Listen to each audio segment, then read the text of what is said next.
बानी पीटीआई से पार्टी रहनुमाओं की अडयाला जेल में मुलाकात की अंदरूनी कहानी सामने आ गई है। जेल ज़राए ने कहा है कि बानी पीटीआई ने मुलाकात के लिए आए पीटीआई रहनुमाओं की न सिर्फ सरजनिश की बल्कि खरी खरी सुना दी है। इसकी तफसील जानते हैं नुमाइंदा जियो न्यूज़ अयाज अकबर यूसुफजई ने हमें ज्वाइन किया। अयाज, क्या बात हुई है इस मुलाकात में?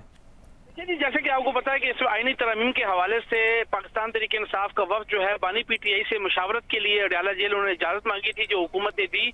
वहाँ पर बैरिस्टर गौहर की सरबराही में जो पीटीआई वफ्द वहाँ पर गया था, वहाँ मालूम ये हुआ, जेल ज़राए ने बताया कि बानी चेयरमैन पीटीआई ने अडयाला जेल मुलाकात के लिए जो आए हुए तहरीक इंसाफ के रहनुमाई थे उनकी सर्जिश की है। और साथ साथ उन्होंने ये भी कहा है कि आप लोगों का मुझे कोई फायदा नहीं है। जेल से निकलने के लिए जो मैंने प्लान दिया था उस पर किसी ने भी अमल नहीं किया। बानी पीटीआई का ये भी कहना था कि मैंने एहतजाज जारी रखने का कहा था, लेकिन आपके तमाम तरह एहतजाज जो है अब तक फ्लॉप साबित हुए हैं। और आपसे कहा था कि जो SCO हुई है इस्लामाबाद इस मौके पर एहतजाज करें और प्रेशर दें, लेकिन किसी ने इस पर अमल नहीं किया। मेरे दिए कि मंसूबे पर अमल नहीं हो रहा और ना ही आप लोगों ने अमल किया है। आप मुझे बताएं कि मैं बाहर कैसे आऊंगा। उन्होंने काफी ज्यादा गुस्से का भी इजहार किया और ये मुलाकात जो है ज़राए जेल ने बताया कि ये मुलाकात मुकम्मल ना हो सकी बल्कि अधूरी रही। और बानी पीटीआई ने काफी नाराजगी के बाद जो है वो उनको वापस जाने को कहा और पाकिस्तान तहरीक इंसाफ का वफ्द जो है ये मुलाकात अधूरी छोड़ने के बाद वहाँ से अयाज ये भी कहा है उन्होंने कि आपसे कहा था कि SCO पर एहतजाज करना है, लेकिन किसी ने अमल नहीं किया और उनके दिए गए मंसूबे पर अमल करेंगे तो ही बानी पीटीआई बाहर आ सकेंगे, उन्होंने खुद कहा है। जी बिल्कुल, जेल ज़राए से हमारी बात हुई है, उनका यही दावा है। जेल ज़राए ने बताया कि उन्होंने यही कहा है कि SCO की जो इजलास हो रहा है उस हवाले से जो 15 तारीख को एहतजाज की कॉल दी गई थी उस पर अमल दरामद नहीं हुआ, बल्कि उन्होंने कहा कि इस्लामाबाद नहीं बल्कि मुल्क में किसी जगह पर नहीं हुआ। और यही हमारे पास एक मौका था कि जिस तरीके से ये जो प्लान हमने बनाया था कि मैं बाहर आ सकूं, लेकिन आप लोगों ने उस पर किसी किस्म का अमल नहीं किया।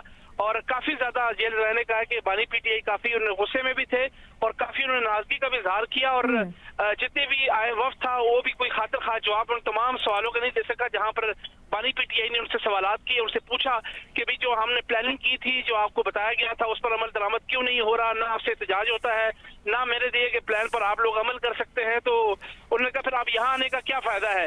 तरामीम के हवाले से भी जेल ज़राए ने बताया कि उन्होंने कहा कि अब मेरे पास लेने क्या आए हो, अब जो हो रहा है वो तो अब होगा, ये भी उन्होंने भी साथ कहा है। और उन्होंने ये भी कहा कि आप लोग जो है वो जो भी मैं आपको प्लान देता हूँ उस पर आप अमल दरामद नहीं कर सकते।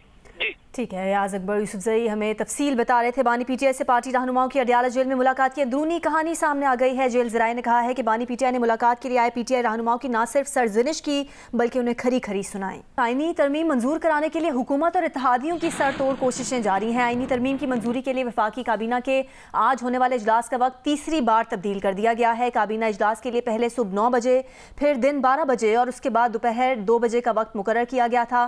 काबीना इजलास का वक्त तीसरी बार वज़ीर आज़म की ज़ुहराने में शिरकत की वजह से तब्दील किया गया है। सेनेट के आज होने वाले इजलास का वक्त भी चौथी बार तब्दील कर दिया गया है। अब सेनेट के इजलास का वक्त रात 8 बजे रखा गया है। इससे पहले सेनेट के इजलास का वक्त पहले दिन 11 बजे, फिर 12:30 बजे, फिर दोपहर 3 बजे और अब उसके बाद शाम 6 बजे मुकर्रर किया गया था।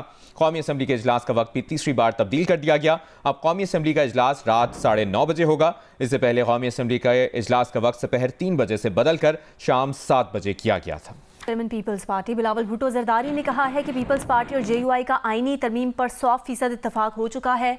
मौलाना फजलुर रहमान की रिहाइशगाह पर 3.5 घंटे से ज़ायद वक्त तक जारी रहने वाली मुलाकात के बाद बिलावल ने कहा कि चाहते हैं कि आईनी तरमीम हुकूमत की बजाय मौलाना पेश करें।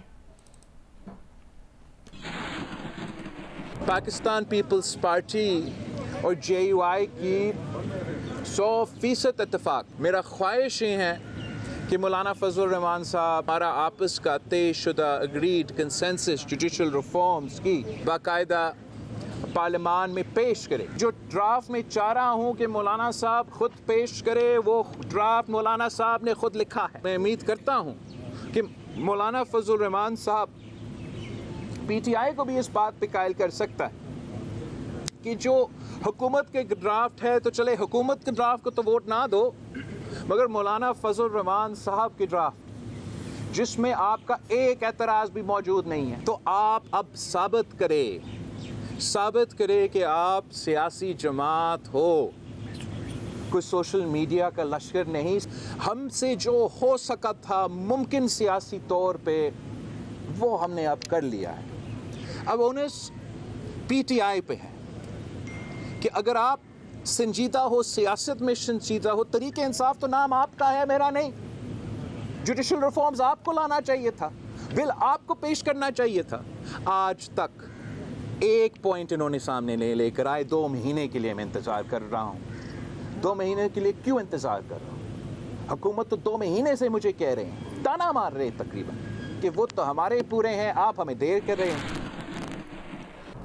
चेयरमैन पीटीआई बैरिस्टर गौहर ने कहा है कि वो बानी पीटीआई की वाज़ेह हिदायत मिलने तक तरमीम पर वोट देने की पोजीशन में नहीं होंगे। अडियाला जेल में बानी पीटीआई से मुलाकात के बाद न्यूज़ कॉन्फ्रेंस में बैरिस्टर गौहर ने बताया कि बानी पीटीआई पार्लियामान के दोनों ऐवानों में ऑपोजिशन लीडर्स का नुक्ता नज़र जानना चाहते हैं।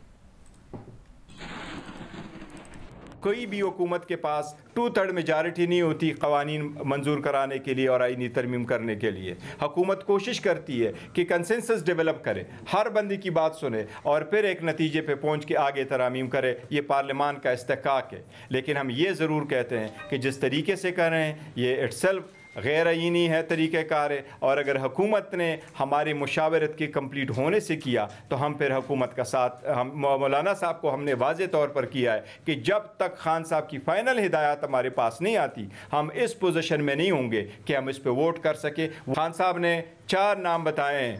उमर अयूब साहब जो लीडर ऑफ द अपोजिशन है कौमी असम्बली में, शिबली फराज साहब जो लीडर ऑफ द अपोजिशन है हमारे सेनेट में, अहमद बचर साहब जो हमारे लीडर ऑफ द अपोजिशन है पंजाब असम्बली में, और अलीमीन गंडापुर साहब जो हमारे वज़ीर आला है KPK के। वो कह रहे हैं कि मेरे साथ ज़्यादा मशावरत के लिए ये चारों भी आएँ, क्योंकि हम चाहते हैं कि ब्रॉडर कंसेंसस के साथ मैं अपना ओपिनियन फार्म करूँ और फर्दर डायरेक्शन दूँ। सरबराह BNP अख्तर मेंगल ने कहा है कि वो बज़ोर ताकत कराई जाने वाली आईनी तरमीम का हिस्सा नहीं बनेंगे। इस्लामाबाद में अमीर JUI मौलाना फजलुर रहमान से मुलाकात के बाद गुफ्तगू में सरदार अख्तर मेंगल ने कहा कि पहले हमारे गुमशुदा अरकान को बाजियाब कराया जाए, फिर फैसला करेंगे कि हम मुज़ाकरात का हिस्सा बने या ना बने। जिस अंदाज में वो तरामीम लाना चाहते हैं, मुख्तलिफ पार्टियों के मेंबरान को हरासा करना, उनको अगवा करना, उनको बज़ोर ताकत अपनी मर्जी के मुताबिक उस आइन में तरामीम में उनका वोट कास्ट करना, तो क्या फिर हम इसको जमहूरियत कहेंगे? दुनिया के किसी भी मुल्क में इस तरह की जमहूरियत की नज़ीर आपको नहीं मिलेगी। किसी को जबरी गुमशुदा करके, किसी के बेटे को अगवा कर कर, किसी के शौहर को अगवा कर कर, किसी की बीवी को अगवा कर कर, क्या इस आइन में उन माओ बहनों की वो चीखो पुकार नहीं होगी जो इस आइन के लिए सरतोड़ कोशिशें कर रहे हैं, जो इस आइन की तरामीम में सरतोड़ कोशिशें कर रहे हैं? क्या उनको, उन मेंबरान की, उन पार्लियामेंटेरियन की जो उनके कभी इत्यादी भी थे, जो आज भी उनके इत्यादी हैं, अगर इत्यादी नहीं हैं उनके कॉलीग्स तो हैं, उनकी माओ बहनों को उठाकर या उनके बच्चों को यरगमाल बनाकर आप आईनी तरामीम कर रहे हैं। वज़ीर दिफा ख्वाजा आसिफ ने कहा है कि अरकान पार्लियामेंट के अगवा का जाली बयानिया बनाने की कोशिश की जा रही है। पार्लियामेंट हाउस के बाहर गुफ्तगू में ख्वाजा आसिफ ने कहा कि बताया जाए कौन अगवा हुआ, किसने अगवा किया। सारे लोग घरों पर मौजूद हैं, फोन पर दस्तयाब हैं। जो कहा जा रहा है कि जी कोई लोग अगवा हुए हैं, बताया जाए कौन अगवा हुआ है, बंदा अगवा हुआ है या कोई खातून मेंबर अगवा हुई है, लोग अपने घरों में मौजूद हैं। ये जाली बयानिया बनाने वाली जो पार्टी है, ये वही इस किस्म के बयानात या इस किस्म की कहानियाँ घड़ रही है। और कोई बताए कि कौन अगवा हुआ है, किसको मुक़य्यद किया गया है, किसको हॉस्टेज बनाया गया है, उनके नाम बताएं। और लोग, उन लोगों को, उनके सारे लोग जो हैं टेलीफोन पे भी अवेलेबल हैं, घरों में भी अवेलेबल हैं। ये पता नहीं किस बात का जो है रोना रो रहे हैं। नंबर्स हमारे जो है अल्हम्दुलिल्लाह पूरे हैं, लेकिन हम चाहेंगे कि एक ब्रॉड बेस्ड जो है कंसेंसस जो है असेंबली के अंदर और सेनेट के अंदर डेवलप हो। बार बार आपको नज़र आ रहा है कि हम इसको पोस्टपोनमेंट कर रहे हैं। और उसको एक कंसेंसस बिल्ड करने की कोशिश कर रहे हैं। आज शाम तक हमारी उम्मीद है कंसेंसस बिल्ड ना हो सका, लेकिन इंशाअल्लाह ताला अल्लाह खैर करे, हमारे पास नंबर्स हैं, फिर इंशाअल्लाह ताला प्रोसीड जो है वो फर्दर वहाँ से किया जाएगा।